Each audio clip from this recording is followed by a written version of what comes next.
الحمد لوليه والصلاة والسلام على من لا نبي بعده اما بعد۔ دوستو عزیزو، بھائیوں اور بہنوں،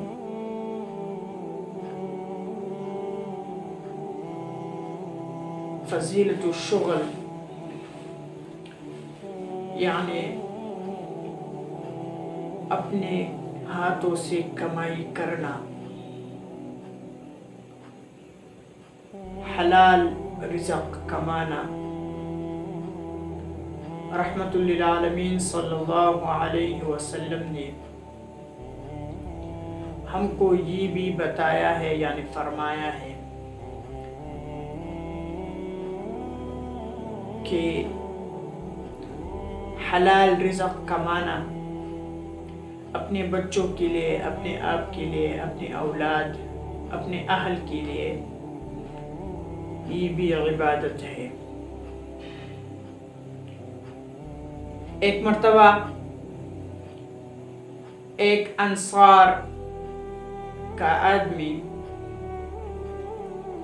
نبی کریم صلی اللہ علیہ وسلم کی خدمت میں حاضر ہوا اور لوگوں سے سوال کرتے تھے، یعنی بھیک مانگتے تھے۔ تو آپ صلی اللہ علیہ وسلم نے اس انصاری کو کہا کہ کیا آپ کے پاس کچھ نہیں ہے؟ تو اس انصاری نے جواب دیا کہ یا رسول اللہ، ہمارے پاس صرف ایک ٹاٹ ہے، بعض ہم پہنتے ہیں اور بعض ہم اپنے نیچے بچھا دیتے ہیں، اور ایک کاسا ہے جس میں ہم روٹی کھاتے ہیں۔ تو آپ صلی اللہ علیہ وسلم نے فرمایا کہ وہ دونوں لاؤ۔ وہ انصاری آپ صلی اللہ علیہ وسلم کی خدمت میں وہ دونوں چیزیں حاضر کیا۔ پھر آپ صلی اللہ علیہ وسلم نے فرمایا کہ یہ کون لے گا؟ تو ایک شخص نے کہا کہ میں اس کو 1 درہم میں لوں گا۔ تو آپ صلی اللہ علیہ وسلم نے پھر فرمایا کہ 1 درہم سے کون زیادہ لے گا؟ پھر اور ایک شخص نے کہا کہ یا رسول اللہ، اس کو میں 2 درہم پر خرید لوں گا۔ آپ صلی اللہ علیہ وسلم نے اس شخص کو 2 درہم پر یہ ٹاٹ اور کاسا دے دیا، اور اس کو کہا کہ 1 درہم پر اپنے گھر کے لیے کھانے پینے کی کچھ سامان لے جاؤ، اور 1 درہم پر ایک کلاڑی خریدو۔ تو وہ انصاری آدمی ایک کلاڑی لے کر آپ صلی اللہ علیہ وسلم کی خدمت میں حاضر ہوا۔ تو آپ صلی اللہ علیہ وسلم نے اپنے دست مبارک سے اس کلاڑی میں لکڑی کو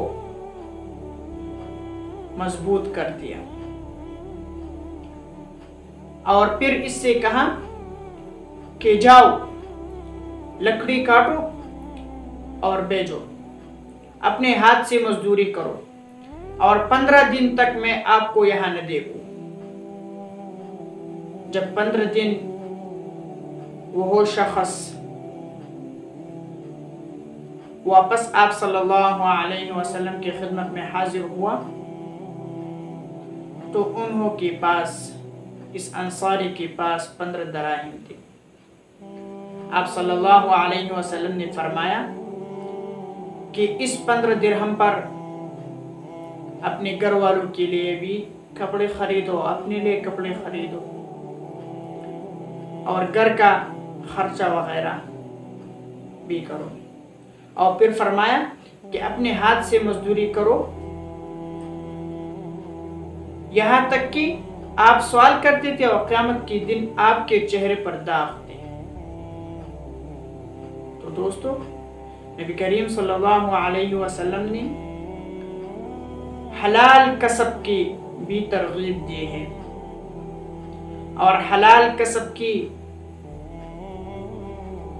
بہت سے لوگوں کو آپ صلی اللہ علیہ وسلم نے ارشادات فرمایا ہے، اور آپ صلی اللہ علیہ وسلم نے فرمایا ہے کہ حلال کسب اپنے بچوں کے لیے، اپنے آپ کے لیے، اپنے اہل کے لیے حلال کسب کرنا عین عبادت ہے۔ وما علینا الا البلاغ۔